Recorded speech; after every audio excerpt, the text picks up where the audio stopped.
It's the Phoenix, Arizona weather discussion. This is for Tuesday, the 31st of December. It is New Year's Eve. I'm Michael Groff.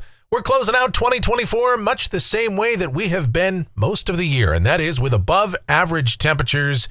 And that's going to be how we roll into the new year as well. However, we will see a small cooling trend by this weekend. Afternoon highs will get closer to seasonal averages, albeit relatively briefly. A larger pattern change across North America does look to take place sometime next week. The question is, how will that impact us here in Arizona? And what about some rain chances? Will we really get things going in 2025? How's that looking? We'll talk about that and everything else as we dive on in.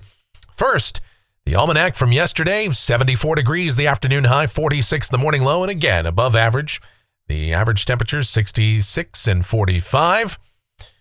As we take a look outside right now after 12 noon, we've got some high clouds out there. We're at 66 degrees at Sky Harbor, dew point's 26, humidity 22%, wind from the southeast at 3, barometer 30.03 inches and falling. Satellite picture out here across the west. We do have some high clouds to the west of us. Those are going to be moving on in. So we'll have a partly sunny afternoon and some clouds around this evening. But, of course, the main storm track will remain to the north of us for a while. The watch warning map is relatively quiet on this last day of the year. We do have some wind advisories over parts of Kentucky and some of the adjacent states with a little clipper system moving through there. We've got an air quality alert, obviously, for us here in Phoenix and Maricopa County for that PM 2.5, that fine particulate matter, not to mention with all the fireworks going off tonight from the professionals and the amateurs, all the dummies that like to set off those fireworks into all hours of the night. I'll be hearing them until 4 a.m. at least. And so, yeah, that's going to create a lot of smoke around here. And anybody that's been around here on New Year's Eve, you know it sounds like a war zone for several hours. And so keep those pets indoors, you know, all the usual stuff. We talked about it on yesterday's video. I'm not going to get into a whole rant about it again today. Although it was nice to see people actually agreeing with me about banning fireworks here in Arizona. Okay, fireworks and parades, two things I'd like to see banned. All right, the convective outlook for today. We've got that marginal risk of severe storms with the middle Atlantic coast around the Chesapeake Bay, Washington, D.C., Baltimore.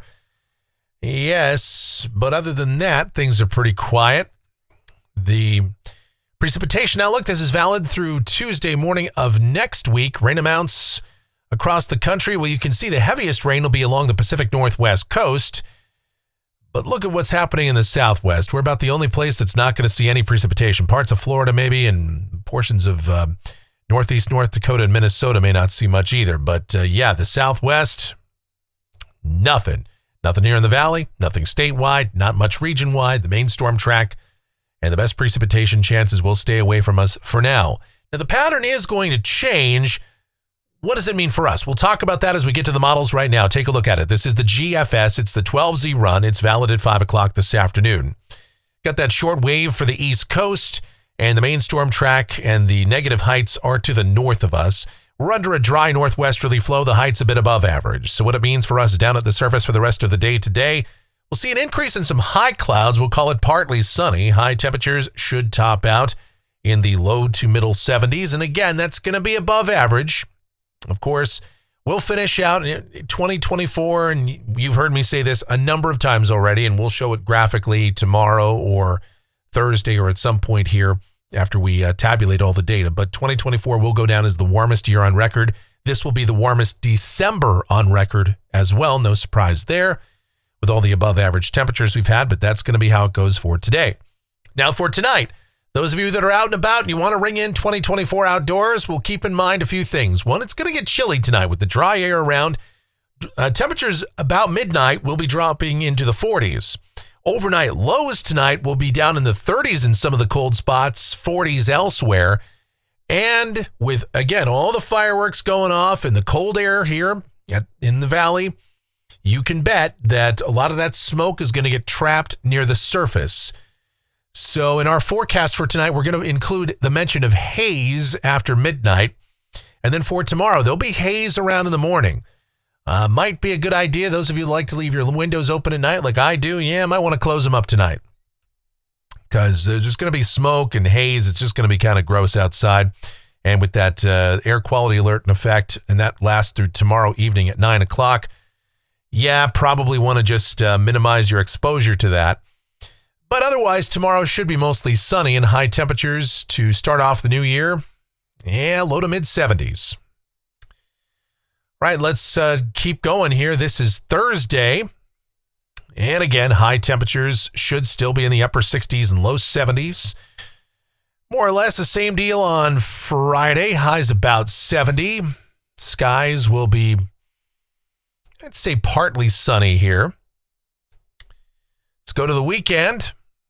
And we've got a weather system approaching us. And unfortunately, the main dynamic support is going to stay to the north. The tail end of this system will come through. Now, Saturday looks like high temperatures will be probably around maybe the low 70s or so.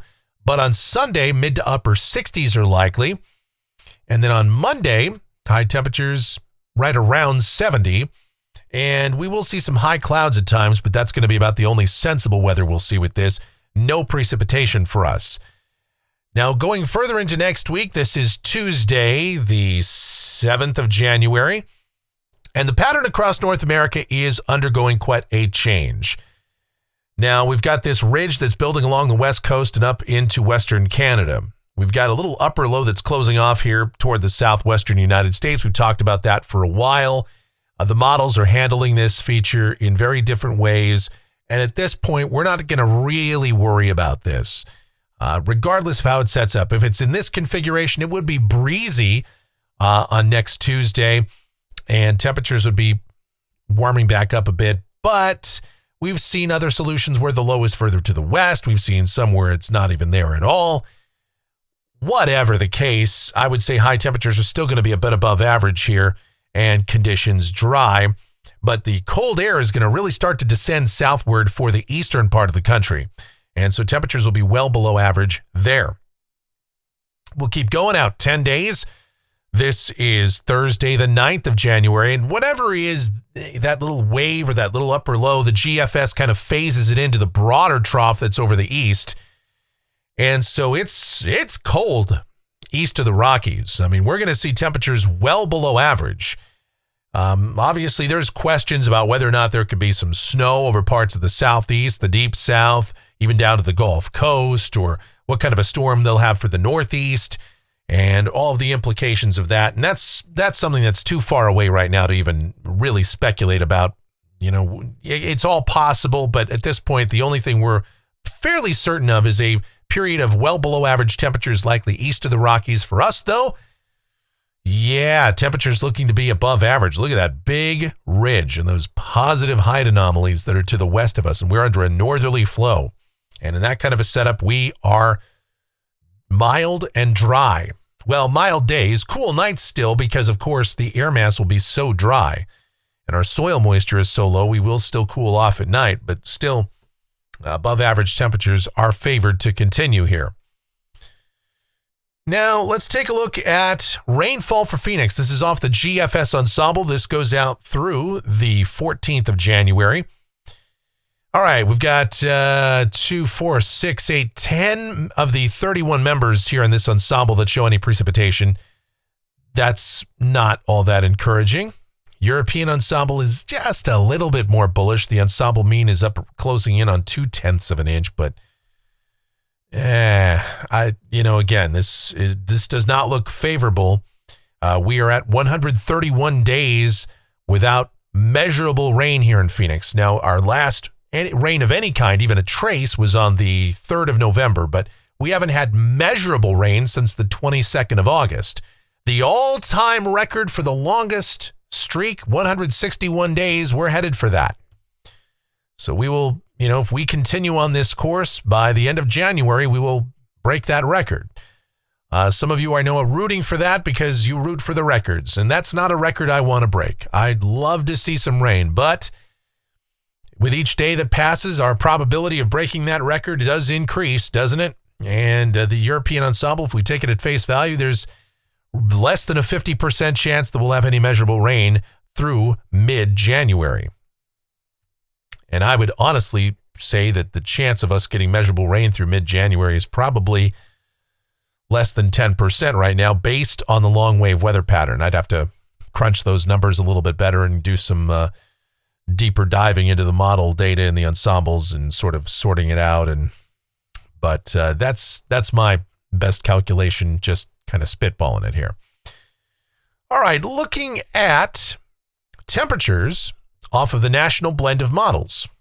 And we're going to stay above average for the next 10 days. Now, maybe not ridiculously so. We have seen a pretty big range in guidance, though, depending on exactly how that trough and that cold air, that surge of cold air, that Arctic air sets up.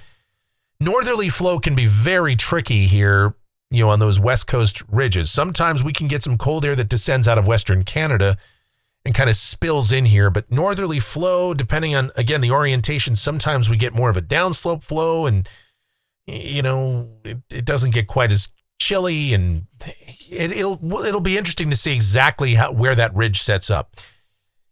At this point, it does look like temperatures will be at least a little bit above average for the first week of January or so. And overnight lows will generally be close to average thanks to the dry air that we have around. So we will still be cooling off at night. All right, that's going to do it for the Phoenix, Arizona weather discussion for today and for the rest of this year. My next video, it's back here next year, folks. If you enjoy these videos, be sure to subscribe, like, share, click that notification bell, leave those comments, questions, and suggestions. If you really like what we do here, then do click that thanks icon below the video here on YouTube, and do like so many of you have done this year. I am so grateful for all of you that donate to us on a regular basis.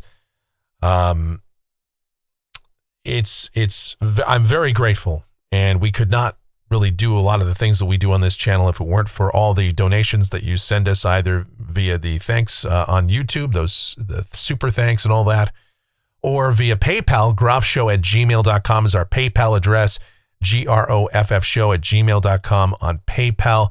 There's been so many of you that donate, and really, really, really do appreciate it. It really helps us out. It has been, not going to get too deep into it or too heavy about it, but it's been a very tough year for us here, Michelle and myself. Personally, I talked about it earlier in the year, and we're having a time here. It's a bit of a tough stretch, and you guys have really been helping us out, and that I can't possibly thank you guys enough for that. I get choked up even thinking about it, because it's very humbling, and I'm very, very grateful for all of you guys for all of your help. So if you want to continue to do that, again, you have my undying gratitude, and if there's anything I can ever do for you guys in the future, well, you let me know. All right. That seems like a perfect opportunity, incidentally, to mention that the executive producer of the Phoenix, Arizona weather discussion is my one and only, the sweetest of all time, the Asian sensation, the Filipino phenom. It's my Michelle. Yes, give all of her material a look, a listen, a gander. Check her out. Her blogs, her videos, everything Michelle related. It's linked up down in the description, and all that's there. So do give that a look. Plus our streaming station, available 24/7, 365. That's not something we get paid for, and that's not something that we make money off of. It's just something that we like to do. It's part of our multimedia empire that we're building here. That's available 24/7, 365. I want to thank Dakota for helping out with that for the last few years as well. Again, it's just a time here as we reflect on the year. It's been a tough year, but I do want to be somewhat positive going into the new year and thank everybody who makes everything, all of our ventures possible. So in Dakota, he runs he operates the server that, runs our streaming stations. So that, we couldn't do that without him. There's a lot of moving parts, and I am grateful for each and every one of them. All right. So, check out Michelle and all of her materials. Check out our streaming station. And again, it's available 24/7, 365. It's called KMGX. We play a ton of music. We have a lot of fun. If you've given that a listen, Again, I thank you so much. And if you're wondering what's on KMGX right now, what are we doing on New Year's Eve? We don't have any special New Year's Eve programming. We used to do that in years past. We used to do like a big countdown show and big production. And we're going to be doing some different things, not only on this channel, but with that and everything else in the coming months. So stay tuned for all that. But no, we've just got our regular programming going on over there, including songs like this. That's what's over there. Again, we can't play too much because otherwise we get demonetized, and that sort of defeats the purpose of monetization, doesn't it? All right. Thank you guys so much for watching. All of your continued support. So greatly appreciated. We could not do this without you. I don't know how many times I can emphasize that. I want you to be safe out there tonight, and I can't stop you from doing it, okay? But if you're gonna be playing with the fireworks and lighting those things off, I wish you wouldn't. I'd like you guys to have all your fingers and toes. Keep the pets indoors and do everything that, please be safe. You can have fun, go out there, drink, be merry, have a great time, but, keep it reasonable, okay? We need each and every one of you back here tomorrow and going forward, all right? Okay. Thank you again. Be safe and have yourselves a terrific new year.